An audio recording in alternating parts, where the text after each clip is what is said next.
Back to Cannon Fodder, the channel for Arsenal fans all over this world. Yes, it's the Monday afternoon show here. And no doubt you see to my left or my right, there's a familiar face in my brother. We're going to be talking about, it is left, I think right. I covered both ends, left and right. The formal announcement that Gabriel Jesus has now been officially announced as our latest and newest, well, actually the fourth signing, going to be wearing the number 9. And we'll talk very, very briefly about Lisandro Martinez, the player who's probably made up his mind and he won't be coming to Arsenal. And we'll also be talking about the poll. We did a poll yesterday. Was it yesterday? It was yesterday.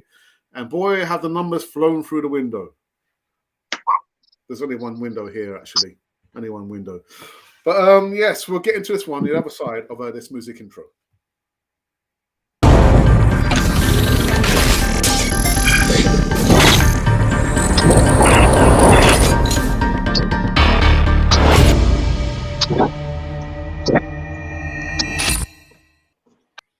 No, I know you didn't see that, guys, but I saw my brother run off the camera and he made it back just in time. And he's frozen now. He's frozen. Oh, dear me. Are you all right? I'm not frozen. Say again? Can you hear me? We can hear you now, yeah. Are you all right? You can see me? Yes, we can. Yeah, I'm frozen. I'm good. All right, yeah. Just ran off the camera and it came back in just in time.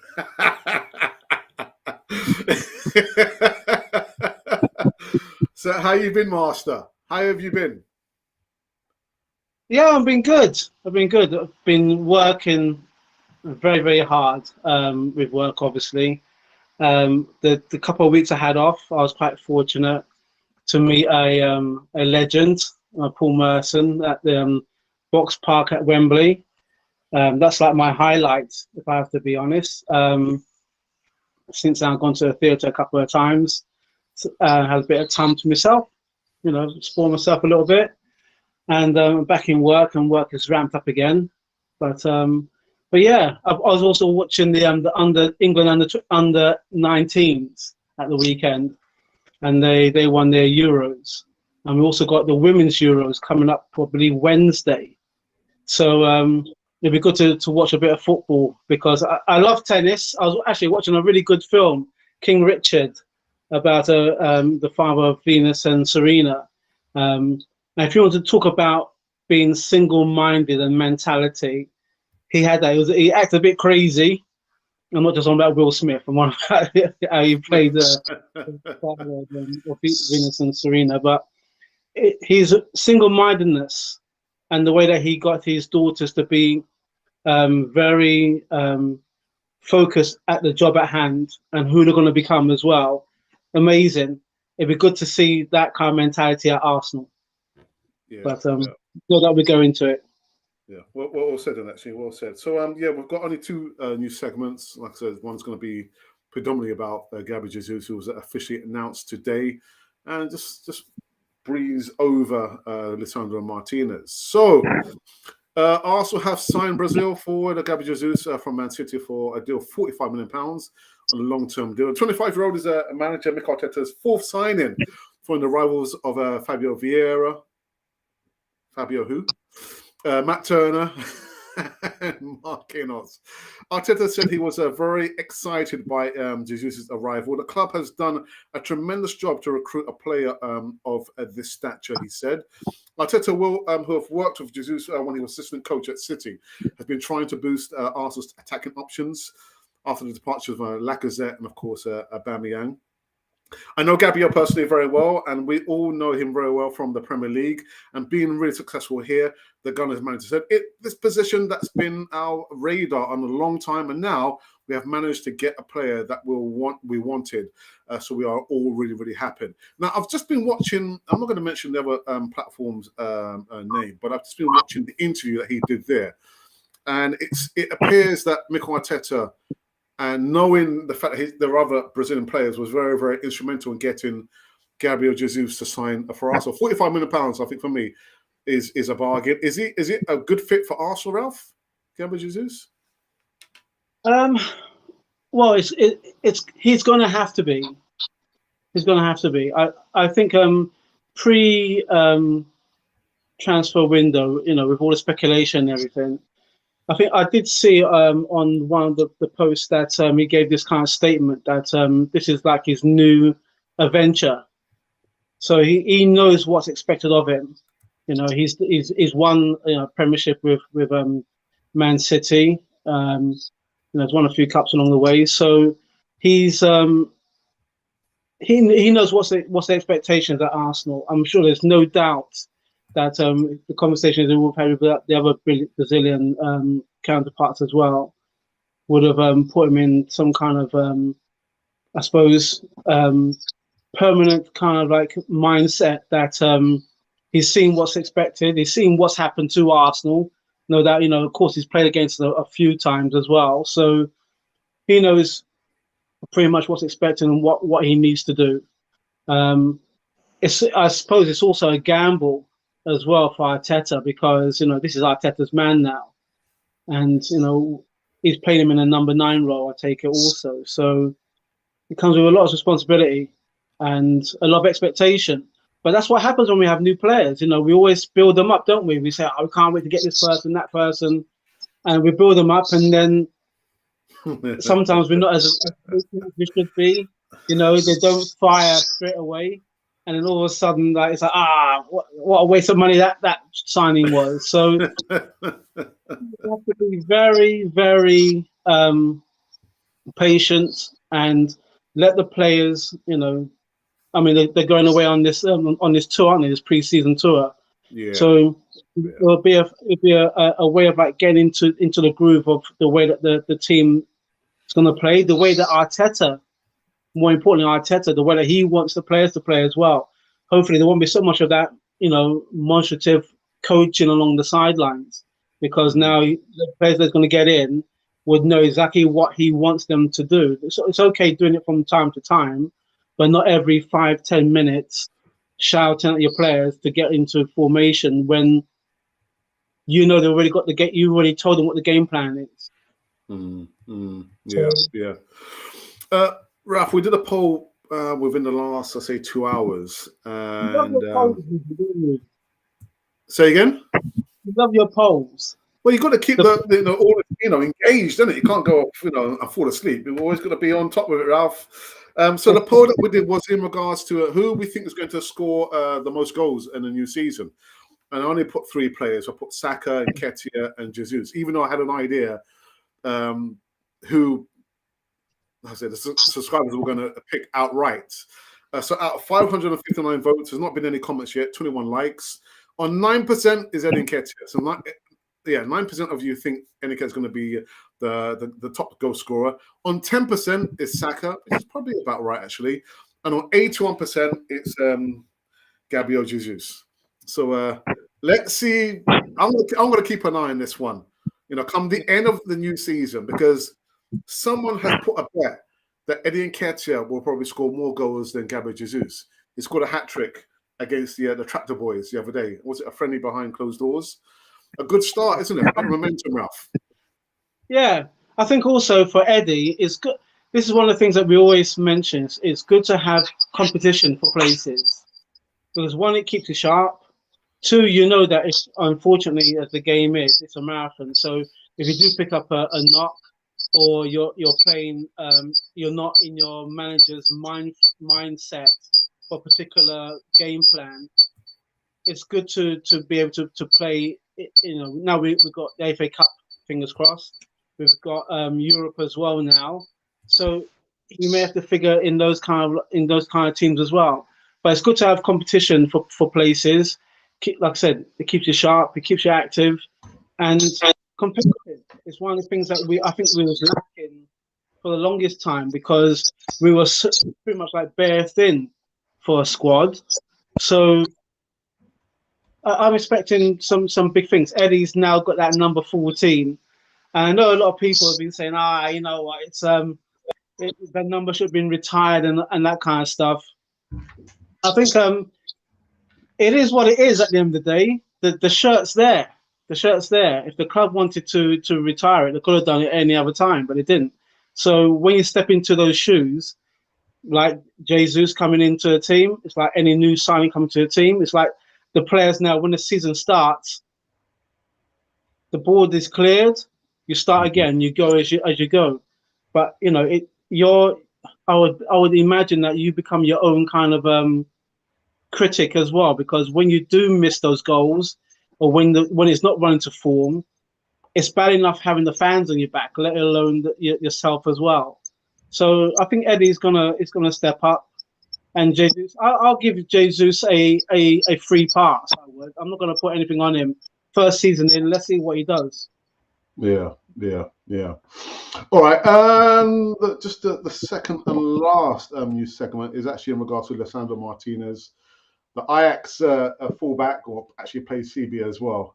Apparently, there's a gentleman's agreement between, this player here. Listen, I get all the hurrah about Gabriel Jesus. We've got to find over the line, but I see our chances of signing this left back come centre back diminishing day after day. There is a video coming up in the next couple of hours. You know, I'm giving my thoughts, the latest news in regards to Lisandro Martinez, a gentleman's agreement. Ah, dear me, what's this world coming to? So let's see. There's only been one comment actually so far in the live chat, and this has come from Lynn. Lynn, good afternoon to you. I hope you're keeping well. And she says, Alex, is it a question? I think that Jesus' announcement was delayed so he could do the PR job on why he wanted Arsenal. And this has coincided with Martinez's deal to try and persuade him to sign for us, the other players. I don't think that has much bearing on Lisandro Martinez. You know, I think Erik ten Hag, who was, of course, the previous Ajax manager, is a massive pull for Lisandro Martinez. You've got to remember as well, the previous season, he was their player of the season. So the delay to try and get Lisandro on our side, I can't see it. I really can't see it. Ralph, your thoughts? Would it delay? I don't know. It seems more. Everyone's entitled to their opinion, of course. I don't know, Alex. I just tend to just, you know, as I said to you towards the end of last season, I'm not going to get sucked into this like, let's see who we're going to get in and everything else. I'm waiting until we actually do sign a player. It's good that the other platforms want to go that way because it keeps the momentum going until, you know, the season starts. You know, I've seen, you know, your segments as well. They're quite good, but I don't know. My mind's not really on that kind of level of thinking. To be perfectly honest, I'm just, you know, taking it as it is. You know, it's good that we've got Jesus over the line. Actually, what I should say, or what I'd like to express is well done to Matt Turner and his partner, because they just had a first born, I believe, or second born child. I saw something on Twitter this morning. So Matt Turner is a dad. So you know, welcome to the Arsenal, and welcome to, you know, to your newborn as well. But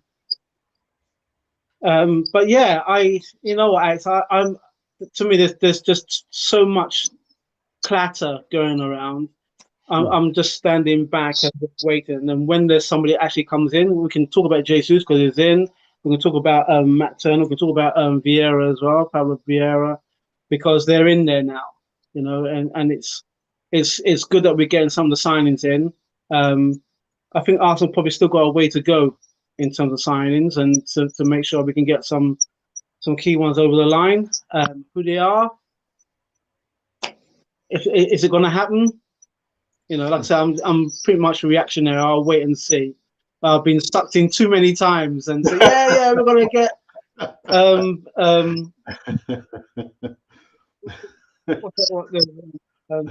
from Real Madrid.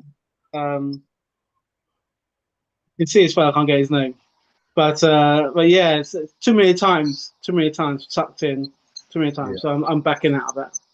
Yeah. So before I go into the next comment, we're moving fairly rapidly towards 18,000 subscribers. We're on 17,200. Now, my brother loves to do his competitions. Yeah. Loves to do his competitions. So once we've hit the 20,000 mark, expect to see my brother or hear my brother talking about another competition on Canal 42, which means if you're not shared, if you're not subscribed to Canal 42, if I were you, I would press the button, so you can at least have some chance of taking part in the competition. And listen, we're going to change the rules, but I won't talk about it just yet because we're not at the point where we've surpassed 20,000 subscribers. But look out for that. Do you want to say something, Ralph, before going to the next comment? No. I was going to say that's fantastic that we've got 17,000 subscribers. So, guys, on behalf of myself, Alex, and the Cannon Fodder fraternity, I'd say thanks very much. You make this channel what it is, and for that, I'm eternally grateful. We are eternally grateful, and I don't see is there anything wrong in terms of like rewarding, a few subscribers or even our moderators. Our moderators have been with us, for a good couple of years as well, and I think maybe Static and my man as well. Actually, yeah, your guy actually did, yeah. Here's my oh, what, another competition? Come on, 20,000, come on, yeah. So I think that's only right. And as I mentioned before, once the last competition I did, it was for the fans, so it would be male, female, and your kids. But then nobody took me up on the offer, other than when we reassigned it and we did it as just actually it was two guys who were supporters and moderators on our channel as well, who became worthy winners, and you've seen the videos. So like I said before, when I put the competition out, please, on behalf of us, join in, because listen, competitions, winners gets prizes, as it were. And we'll wait and see when that 20K, what we can do. Yeah. The next comment comes from the Assembled, who says, "Good afternoon, gentlemen. Who are the players that Arsenal should sign to complement the players who are in this present squad, in your opinion?" Well, I know one of them is not going to happen, Ruben Neves, so forget about that. Yuri Tillemans, definitely need to get him over the line. Serge Gnabry, that won't happen. We're not even in communication with Serge Gnabry, so I'll say these two players there. A striker as well up top to complement Gabriel Jesus stroke Eddie Nketiah would be Ivan Toney. So these are the players that I would like Arsenal to go in the market and sign. Do you have any players, or shall we go on to the next segment, Ralph? No, I don't. Yeah. To be perfectly honest, I know who I'd like, but it won't happen. We'll have to just wait and see how much money do we have in the bank. Well, this is it, isn't it? I have no idea. I've got no idea how much money there's supposed to be in the kitty to buy the players. No idea. Another trophy. Say I've been again? hearing a lot of chat. Didn't the Cronkies win another trophy? Oh, the Stanley Cup. Yeah. So are we going to get anything from? Do you think we might get some kind of like I don't know, some kind of like handout from the massive KSE syndicate that will help us, become more sustainable? No, but I do find it very interesting that now, well, we came at the starting blocks fairly quickly with the signings, and all of a sudden people are saying, "Oh, KSC, they got the money, oh, fantastic." People are feeling the love, but once things start to go south, Ralph, people will revert to type, complaining and moaning about KSC. They didn't do that. Listen, I still want KSC gone, Ralph. I still want them out. Whether they splash the cash, if it's £500 million, I still want them gone. What about sorry to go into it. Another thing. We remember a couple of years ago when there was speculation about who could potentially take over the club, and Dan Gotti, he mentioned that 2023 potentially may be the time when he will look at Arsenal again. So do you reckon that in the background there may be something? We also had that Spotify owner as well. So things don't go quiet for a reason. But you know what? But Ralph, you know what we always say. Especially when we're talking about players who are being linked to Arsenal, we always say we don't believe it until we see the player holding up the jersey or sign a contract. With Dan Gotti, I don't believe it until he's actually, talking more and actually spending the money or trying to challenge and negotiate with KSC. So I don't believe it, Ralph, until I see it. The same thing with Daniel Ek. All this talk about, we're not going anywhere. I've got Dennis Burke, I've got Thierry, with me by my side, wanting us to buy Arsenal. Don't believe it until we can see you literally in the board trying to negotiate the sale of Arsenal. It's not going to happen. It's not going to happen.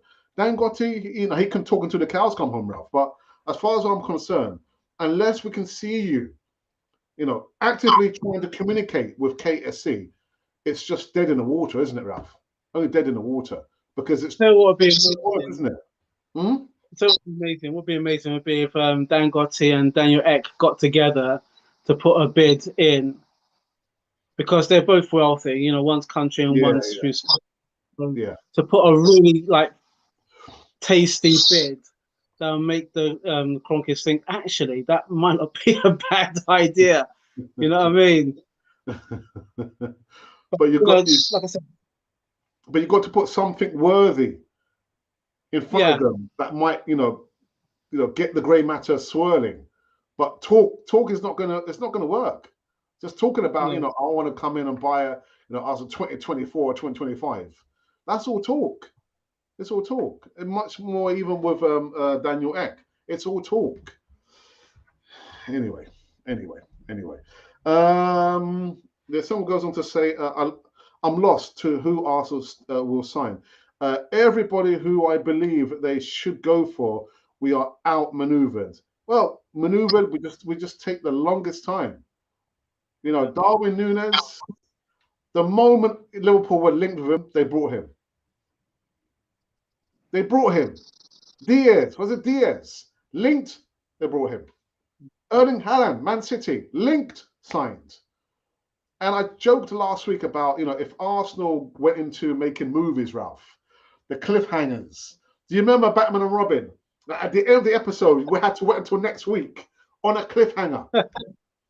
And that's what Arsenal did. On a cliffhanger. I'm thinking, right, so just announce Gabriel Jesus. Just announce it. There's no what are you waiting for? What are they waiting for? But Alex, the cliffhanger. You always knew that Batman and Robin was going to survive. For us, for Arsenal, we know that as soon as we go into the negotiation part, the other side already would have been bidded by maybe 3 other clubs. We seem to be playing with our decks showing to the opposition rather than keeping the cards close to our chest. So hey ho, it's the Arsenal way, isn't it? Yeah, but I just don't get it. What was the delay? I don't get it. I don't get it. Right. Any more comments? When is your live show, Ralph? My live show? Yeah. Are you supposed to be doing a live show? I am still in the process of sorting stuff. Yeah, I was, and then I had to pull back because of work. Work is there's quite a few things I need to focus on with work. So I'm sorry. I think that maybe I might hold it back even further until maybe later into the summer, just to see where the landscape lie in terms of work. But we've got enough things going on. I've done my England top to during the Euros, the Women's Euros, and I might do a bit there if time will allow. We've still got the Arsenal friendlies as well, haven't we, coming up? So there might be enough chance to do that. But yeah, for now it's all in the pipeline. I just thought something funny. So Ralph says he's going to don, the England top because of the ladies in the Euros. Mm-hmm. And if Colombia was in Europe, I'd be donning my Colombian top for. But Colombia is not in Europe. So. I was watching, on YouTube. I was watching England. Unfortunately, of course, I did watch the Euros last year, and it was again so close. But then what came up in the feed was England penalties against Colombia. I tell you what, it was quite good to watch. Yeah. It was quite intense as well. But Alex, your best goalkeeper was that what's the name of that guy? The one who done the scorpion kick.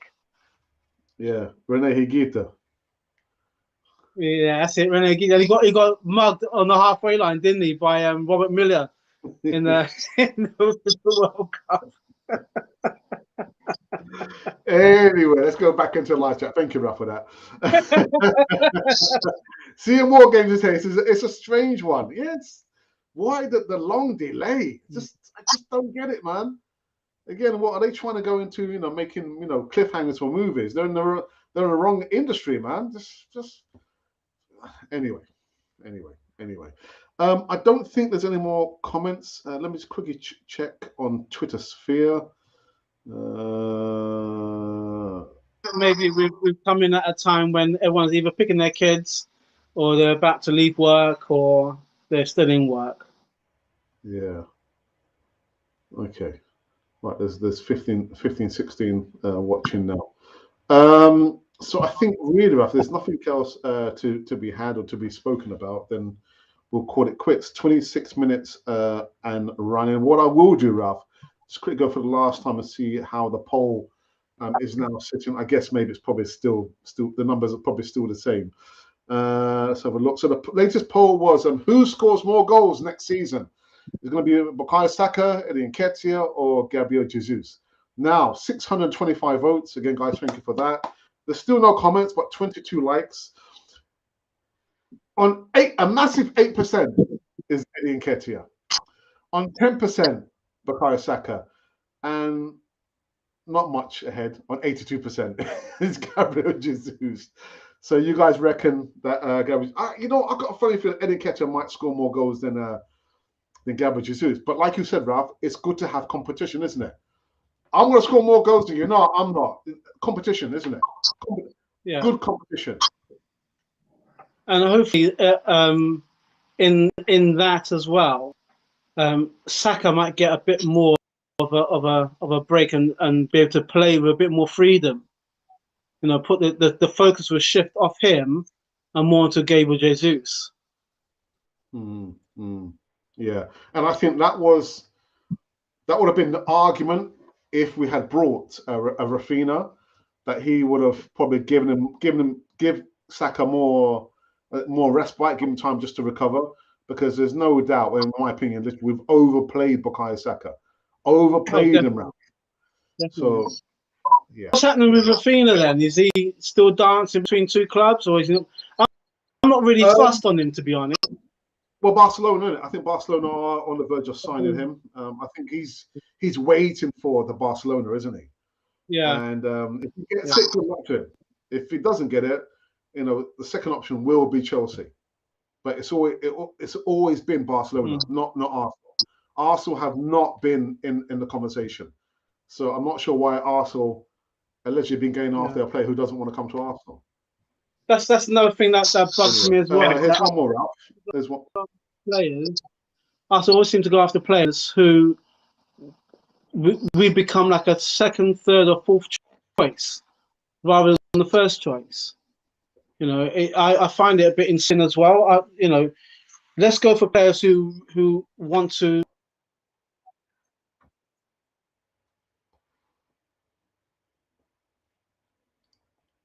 All right, my brother's got some problems with his connection. It tells me here that the signal is absolutely terrible. So let me pull him out, and I will continue for the next few minutes unless he comes back in again. I think what my brother was going to say is that we need to go for top line targets. The problem is we are not as attractive like other clubs that are in Champions League. If we won a Champions League, then I understand it. I would understand it. But we're not able to attract those marquee signs because we're not in a Champions League. Sorry, Ralph, you were saying? No, I wasn't sure where the cutoff was. My line went down. I just said how I'm annoyed that we always seem to be trying to chase after players who don't really want to play for us, we're not their first choice. You know, we're like second, third, fourth down the line. It's like, oh well, I'll much rather want to go to, you know, any of the other top four teams, or go abroad. Oh well, you know what? Actually, because Arsenal's paying a lot of money, I'll go to Arsenal. No, you know, you either our first choice. If you don't want to play for us, we go elsewhere. Enough of this, like, you know, just trying to placate players to play for us. The first part is that if you want to play for us, that's the passion, straight from the get go. None of this. Oh well, I'll see what my other options are. Do you want to play for us? Yes or no? That should be it. And if you don't want to play for us, fine, go, you know, go elsewhere. But it shouldn't have to be, well, can you please play for us, please? It puts us in a rather weak position, I feel. But don't you think the fact that the caveat is the fact that we're not in the Champions League, Ralph? If we were in the Champions League, we would have been more of an attractive option for players, you know, who won't dither over the fact whether to sign for Arsenal or not. But because we're in the Europa League, which is a step down, massive step down from the Champions League, they can afford to say no to us because we're not in the Champions League. But then also, I flip it the other way. I would say, well then, if you don't want to play for us because we're not in the Champions League, then to me your mindset's not there. You're not a winner. You just want the easy route. You want a club that's already in there. Yeah, I can understand it being like a kind of like a kind of like easy in, if a club's already in the Champions League. What happens if that club goes out the Champions League? Are you going to start messing about with your contract then because you're not in Champions League anymore? I want a player who wants to go with the team and take the team from the level that they are to the next level. And if we got Europe's good enough. Europe, to me, the Europa is a good enough platform to elevate the team into the Champions League. It's not from the Champions League down to the Europa. We've seen that. Big teams have dropped out of the Champions League and gone down into the Europa League. You don't see the players then, you know, throwing their toys at the pram because they dropped down into Europa League after being in the Champions League. So we want to build up. So we want players to say, all right, you know what? Arsenal's in the Europa League. They've got the potential to go in the Champions League. That's why I want to build my future. Rather than this, I'll search to see. You've got to be in Champions League to sign for you. I know you haven't been on the channel for quite a while, but you know we've been talking about the Bukayo Saka situation. Hasn't signed a contract extension, and Liverpool possibly might be coming in for him. Do you think he will be steadfast and stay with Arsenal, or do you think the knock or the calling from Liverpool is just too great to turn down, Ralph?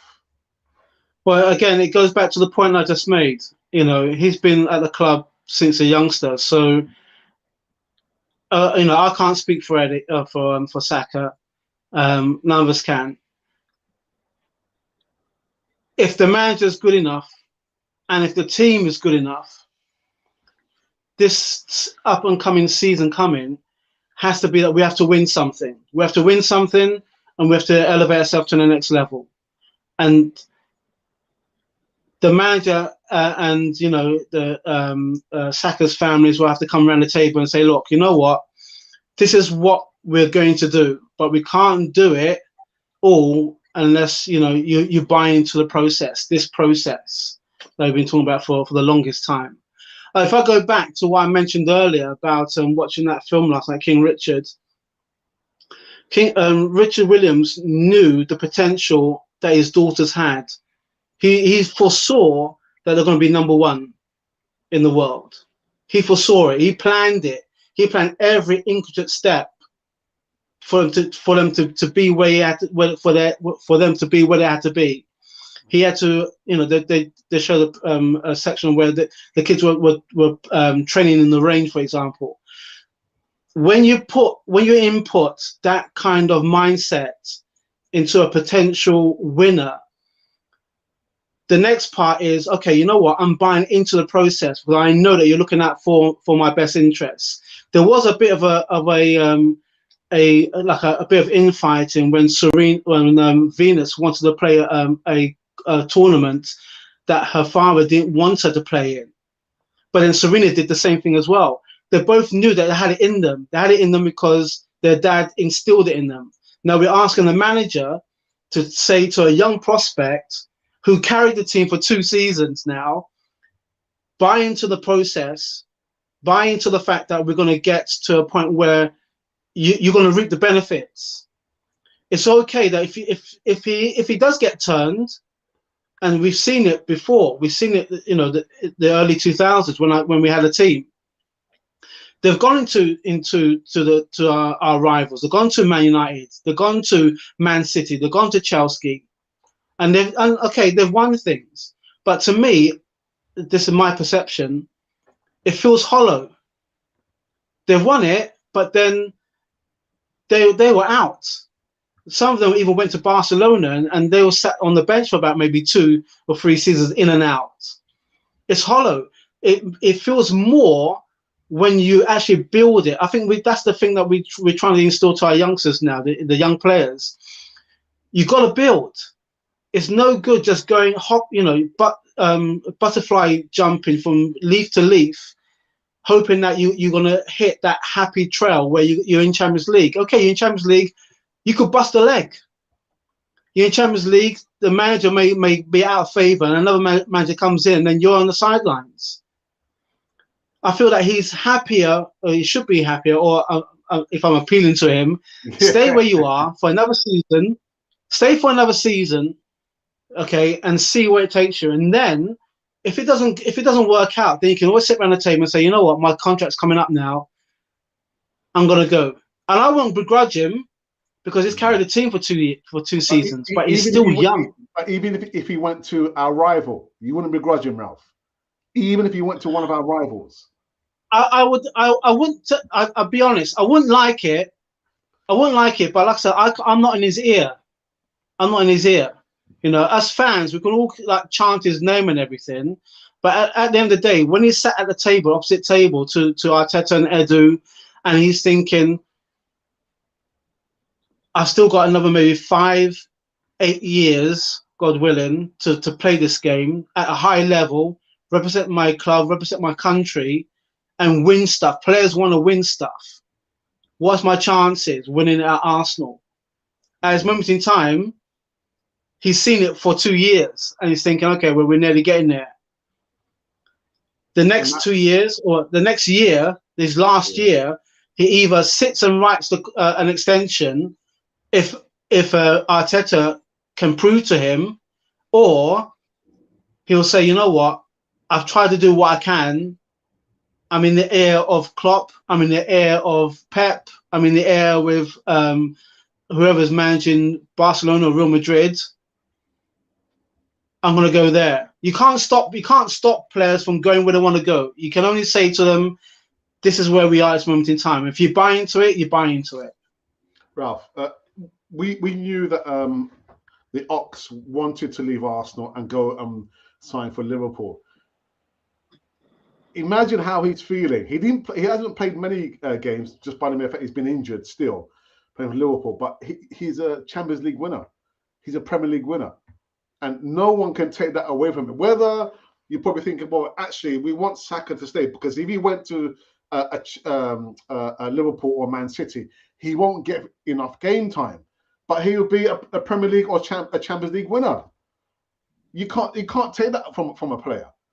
But Saka, I think he'll probably stay for 1 season, and then most likely he will be off. But it's just like you say, you can't take it away from him. You can't take from the Ox.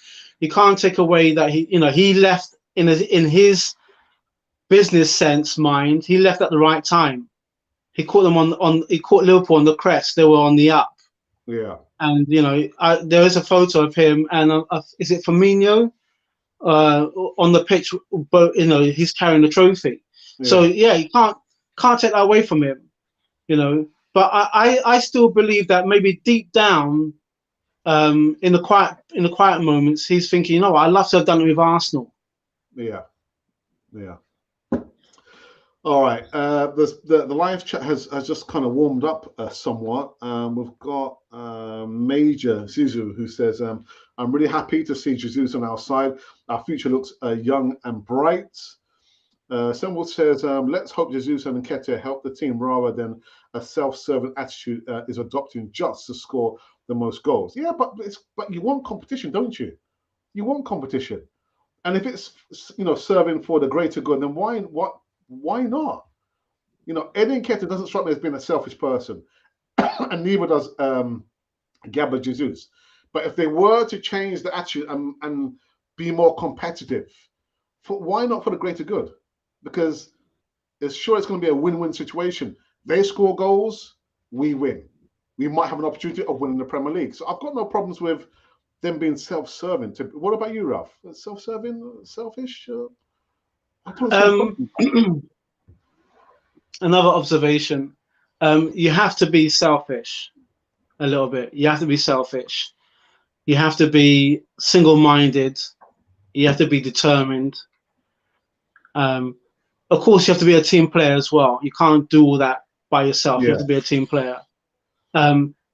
The thing that I love, I think a lot of us Arsenal fans loved about Thierry Henry is that he could have scored a lot more goals, but he always gave the ball to someone who's in a better position to actually score the goal. Yeah. He laid the pass off. More often than not, he'll take him on and he will score. But in one of his interviews, he said that how the team will always make sure that whoever's in the better position to score the goal, that's where the pass would go. And I did see where was it? I was watching. I think it was when I was watching the under-19s.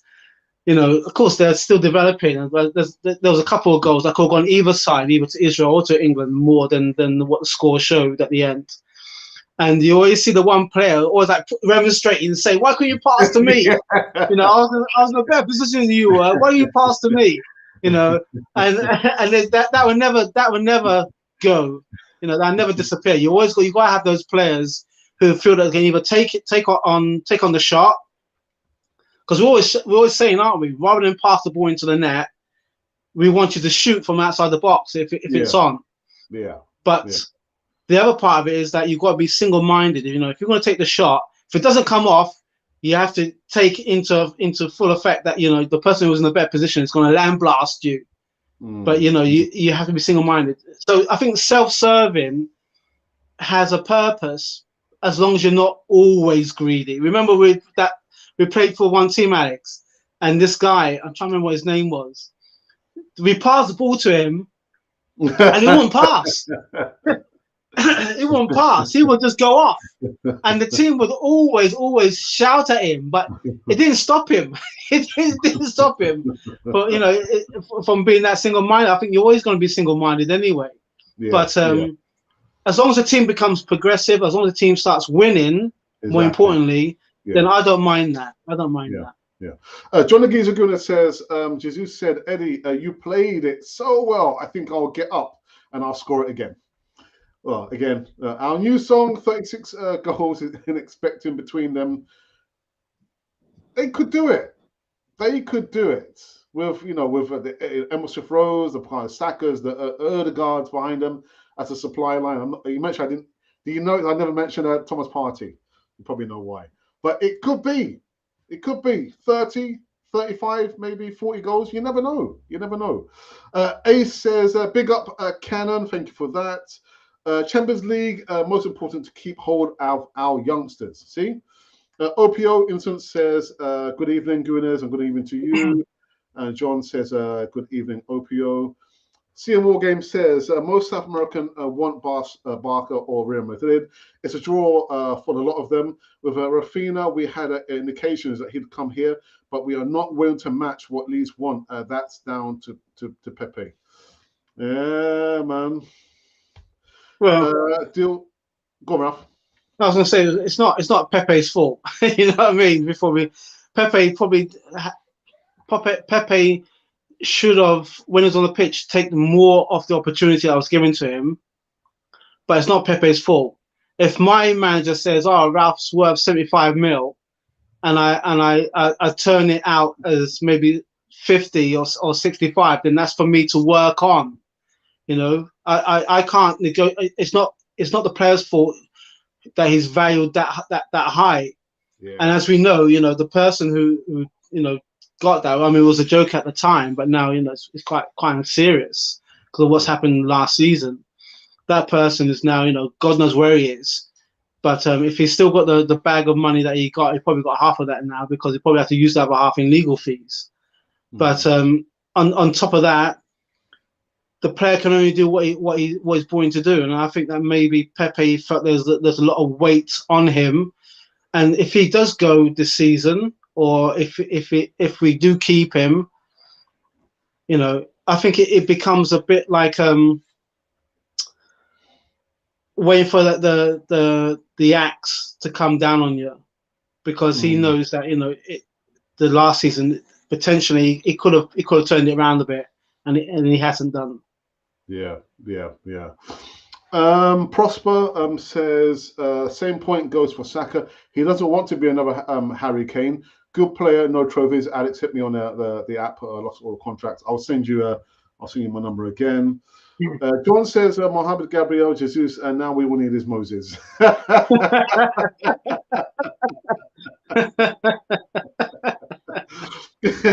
Because same about all the other players we had over the years. At one time, Man United was dominating, but the players we had then wasn't thinking of other clubs.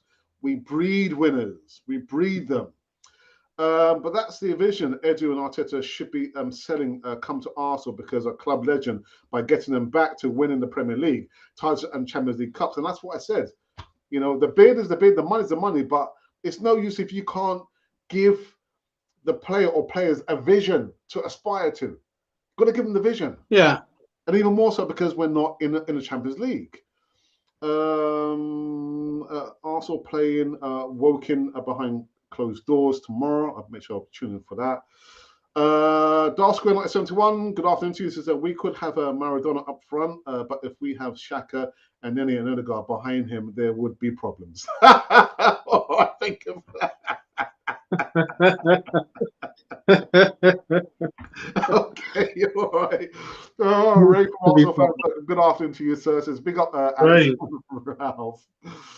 Yep, flying out Wednesday, I believe, for the Cologne friend in Germany. Yes. Jesus is Arsenal's first striker. He had brought this is a defining moment for Arsenal, Arteta and Jesus. Good point about Nketiah and Jesus, but too much of the selfishness. It can end up counterproductive. Healthy competition is a good thing. Yeah. Jesus, not a greedy player. He definitely a team player. That's what I said. They're not that type of player to be very, very selfish. Competition. It's competition. And what would be wrong with Ralph? Well, actually the player saying, you know what? I can probably score more goals than you. And then he'd probably say, actually, no, maybe I can score more goals than you. And natural competition for the greater good. But they're not that kind of selfish players. They're not self-serving. Not self-serving. I agree, Ralph, but the hierarchy, i.e. Cronkies, are more cautious now when it comes to those type of deals, Ralph. Also, Fan Circle, Ray says, Alex and Ralph, how are you feeling about our summer business so far at this point? You go first, Ralph.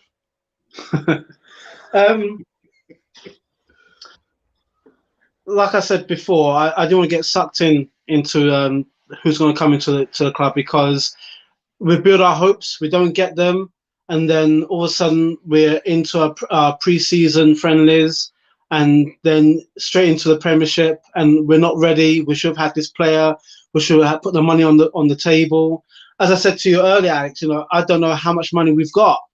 This Arsenal is a Jedi mind trick. It's a Jedi mind trick, because if you remember, I think last season they were asking Edu, what's your vision for the coming season, and he didn't say what the placement was going to be. He didn't say, "Oh, we want to get into Europe," or "We want to be top four," blah blah. He just, somehow the interviewer must have gone away thinking, "How do I end up in my car because I don't remember Edu answering the question, right? And then all of a sudden now, the season before that we had like was told, oh, we've got 150 million, maybe 250 million in the bank to buy players, and it was somewhere around there, but that went off the boil. So this season now we've got, how's business so far? Business at this moment in time, he's got Jesus. He's got this one player that I have not seen. I'm not one to look into Portuguese football. Who's that? Oh, Fabio Vieira. Yeah. The fact that, when I heard we signed Vieira, I was thinking, what? So we got rid of Arteta? No, it's just there's another player called Vieira. So that's what I'm saying about the expectation. Now, this Alessandro Martinez, I'm not familiar with. I have to be honest. If he's all good, and he fits the mold, my main what has always been my consistent main concern is to do business early, get the players settled, get ready during pre-season, ready for the Premiership. Don't forget, we're in a World Cup year as well. The fact that we can use more subs, the fact that there's the season will stop during the World Cup as well. How are we going to be? Look at what happens when we have the international break. We normally lose a match before the international break, and then the break comes in, and then we start getting back into our kind of momentum until the next international break. Now we've got a World Cup in the middle of that now. So there's a lot of factors. There's a lot of factors coming into this, and I suppose long explanation, try and shorten it down. Arsenal seem to be doing okay business. Okay, it's other than Jesus. It's not. I haven't been jumping out my chair saying, "Yeah, that's the way. That's what we should be. That's what we should be getting." Yeah. Nothing has made me feel really excited, if I have to be totally honest. And again, I will downplay anyway until I actually see who we get. So it's okay business by me. Yeah. Well, mine's going to be a lot shorter than that, Ray. My brother just said it's been okay business. For me, it's a C+. Moving on. Is Moses still playing? No, he's not playing. Hang with sandals a long time ago. Yeah. Best dressed YouTubers are looking sharp. Yeah, work-wise. Yeah, I think my brother as well. Is that a formal shirt you're wearing there, Ralph? Yeah, the summer. I tell you what, we've been really fortunate with the weather. It reminds me of '76. But I'm wearing a nice linen shirt just to stay a bit cool. I'm wearing a cotton shirt with the cufflinks, but that's all to do with work. That's very formal. Thank you, sir. The point is, Jesus and Nketiah can be on the pitch at the same time. Jesus can go left or right wing. Well, he did say actually in the interview on that channel I was watching before we went live that he can play in 4 different positions. I think 4 different positions. Wow. Okay. Oh, I can't wait for that one, man. The thing is, does the Jesus signing put us above the top 4? Chelsea, Spurs, Man United, and Newcastle, and even Newcastle. But like my brother said, even though we've got Jesus, it's not like, yeah. It's like, oh, okay. And even worse, so they dragged out the announcement. I just didn't get that. Why did you drag it out for? That's weird. But we've got him over the line, and I'm not like my brother just said, it's not like, yeah. It's just like, okay. All right, what next? Who next? If any other next players. Maybe that's the reason why they dragged it out. You've had your lot. There's going to be nobody else. We're going to make it last as much as we can as possible. Because guess what, guys? There's nobody else going to come back in. The thing that is being overlooked is Jesus is a seasoned backup striker. He has to adapt to being the main man. There was a difference, thoughts, if any. But when he's been given the time to play, he's done very, very well. And then the argument might be, well, then but Alex, midfielders that as a supply man. But when he's given the opportunity, He's done very, very well at Man City. And he That's wasn't even a starter. Alex, Go on. that's what I'm saying. I'm saying that's the difference. That's the difference. Man City, he steps in, he will score, he will support and everything else. He's coming to an Arsenal team now that's still trying to find their feet, that have been very inconsistent, hence the reason why we weren't in the top four. You know, I feel that he's going to find that he's got a lot more work to do. I'm going to be totally honest. I think he's going to find it really tough because his workload is going to be. When I saw your blog from Friday with Eltel came out with some really good observations about the defense. The defenders have played or have overplayed a lot. You know, the midfielders have struggled trying to find that through ball. And the strikers, when we had strikers, you know, they weren't clinical enough. Everyone's either overthinking it or overplaying it by too much. Now, Jesus is going to step in. It's not the Man City. It's not the Liverpool. You know, when you look at the attacking threats, right? Yeah, but he's stepping into an Arsenal team. Yeah, but his stats tells a story that I think he's. What's that says that he covers a lot of ground, closing down, being part. I mean, with Pep, he requires everyone to do their bit. But I think his stats says that he is one striker who runs and closes down the most. So I don't think it'll be any different coming to Arsenal, Ralph. It'll be the same. He'll be expected to close down from the front. And Alex, you know, I think with Arteta, he's trying to be Man City 2.0. If you've seen, I know you've seen my watch-alongs. I always say that the way that some of these oppositions that we played against, we allow them to attack us, and yet we are not progressive enough to attack them the way that they attack us. They roll the ball out and we drop off. Eddie's like, I think Eddie's first couple of goals when he had that run of form was him attacking the goalkeeper or attacking the pass backs. Yeah, the fullback, yeah. Yeah? Yeah. Now, Arsenal need to adopt that kind of mentality that they hadn't done so. They allowed the front man to do it. But then when it's us, we put ourselves, you know this, we put ourselves under so much pressure at times, trying to play the ball from the back, trying to link it with midfield. When it breaks down again, or the defenders are looking at each other thinking, hang on now, you know, we've just given the ball to you and now we're under again. What's going on? Yeah. Goodness. Edward, good afternoon, says Nketiah needs to be loaned and get another proven finisher.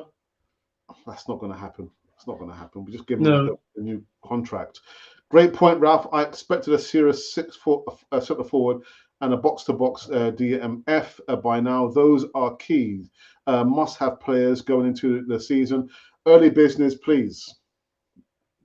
Yeah. I'm telling you, Alex. I'm telling you again. When Eltel said, this is the thing. Actually, this is one of the things I wanted to say actually as well. Thanks to Eltel for bringing this point across. When Arsene Wenger lost Thierry, Perez, Bergkamp, he lost his players. The stature of the players, we're talking about 6 foot plus. Okay, then he had Fabregas, Kleb, Flamini, and Rizicki in midfield, and we're talking about 5 foot, 5'8", maybe 5'9". Okay, technically gifted players, but you lose presence in that makeup. Now, he tried to adopt the way that Barcelona were playing. That if you look at Lionel Messi is like 5'5", 5'8", I believe. Technically gifted. But he had Xavi and other players around him that as soon as he got the ball, he knew where he's going to get the ball from. He knew how he's going to attack. As a defender, you're on the back foot, right? So Arsenal tried to adopt that tiki-taka football. It didn't work. It didn't work against teams like Bolton, teams like Chelsea, teams like Sheffield United, teams like Liverpool. There and thereabouts. Okay, but it didn't last. It wasn't progressive. Then we had we had Giroud, who's about just 6 foot on 6 foot, and Ramsey, 6 foot. But the crosses were going in. Actually, Theo Walcott, crosses were going in, and that was your target man. Now, we were meant to be going for who's that key market player? Is it Juventus? Who's that? Vlahovic. I'm trying to remember his name. Sorry? Vlahovic. Vlahovic. Vlahovic is what, 6'2", 6'3"? So that's your key man there. Okay. Now I'm not saying it always works. I mean, I look at Chelsea, and Chelsea had what's his name? Who plays for Belgium? Oh, Lukaku. Yeah. Lukaku is a target man. You're not doing so well on the names, are you, Ralph? Who's that player who plays for? Who's that player? No, I'm not. That's because my excuse is because I love Arsenal. But what I'm saying is if you look at the makeup of other players, I mean, Mo Salah, technically gifted, he's not tall, but he's quick. Okay. If you look at De Bruyne midfield attack, he doesn't have much backlift when he scores. It's all technique. He's very technically gifted. To me, Arsenal is still trying to find what they were. When we, to me, it becomes frustrating because we seem to be transitioning when really we should be thinking, you know what? We had Lacazette, we had Uber. What is, when Uber came in, he was our target man. To the point, and you would agree to this as well, we were saying Uber scores more goals. The team needs to start stepping in. The midfield needs to start stepping in. Now, the midfielders scored some goals. Now we're back to our target man. But our target man now is about 5'10". 5'10", maybe 6 foot, but I'm sure it's 5'10". So where are we in our attack? Where are we when it comes to having that target man? Where are we when we need to frighten the opposition? We want to make the opposition think, flipping out. They got, they're going to say they've got Jesus, but they've got Eddie as well. Would that really scare you? Not really. Not really. So they've gone on a bit, but I think there's a point worth making. Yeah. All right, let's run through these very quickly because we've gone over an hour. Actually, I was thinking maybe you might do 30 minutes, but an hour and 5 minutes. I don't like to do hour-long shows, but let's go through these comments. Quite interesting debates and discussions. Argentine national player, versatile and good, covers 3 positions. Why are we going for him? Can cover left back, LCB, and DM anyway at big teams. He would work well in a double pivot. That's a good point, actually, Richard. They dragged it out because there is no big signing. Like you just said, Ralph. Literally, that is it. This is it. Bill's World, good afternoon, says Arsenal should please prioritise the left back and the right back. What about the midfield? Vieira was Portugal's player of the under-21s at tournament and is highly rated, can score a left and right. Jesus himself doesn't drag us above the others. The signings of Vieira and Turner improve the squad. What's that? Squad depth. If we sign 3 more decent signers, I'd be happy with more depth in the squad and quality. Ace, who are these players you want us to sign? Who are these players? Arsenal should please prioritize. Oh, you've done that one already, haven't you? Porto did not think Vieira was good enough for their biggest games. That's why he never played any of their ECL games last season. That worries me. And you know what? It worries me that we're going to end now. we've come to it on this Monday show. 1 hour and then some change. Yeah, interesting, man. Interesting. Again, just dragging it out.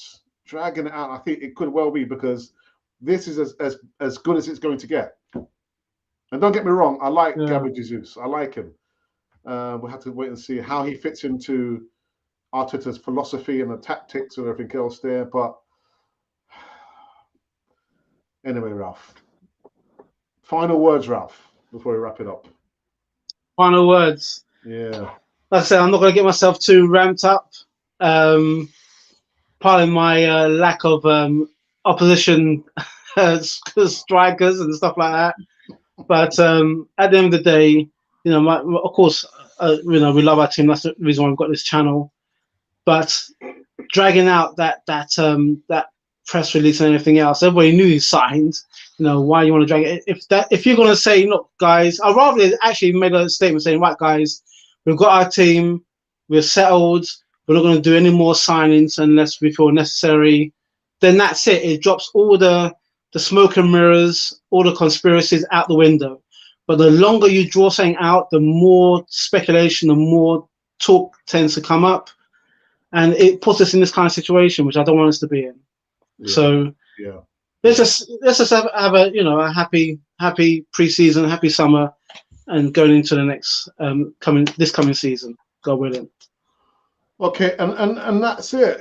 On a day where we actually find out and see, Gabriel Jesus has been officially announced as the fourth signing after. Let me try and remember now. Marquinhos, Fabio Vieira who? Fabio who? Matt Turner and Gabriel Jesus. And that's it, people. So expect to see me again tomorrow, coming live and direct from the realms of Cannon Fodder's studio, my kitchen. Anyway, look out for the formal video. Actually, what I'm talking about Gabriel Jesus and my opinion about Gabriel Jesus, but I already gave you my opinion, which means you don't have to watch the pre-recorded video coming up in an hour's time. But anyway, we are here. Ralph, thank you very much for giving us your undivided no worries, bro. Location, and the check will be in the post. Pleasure. It might bounce a couple of times, but anyway, you're used to that now anyway. Right.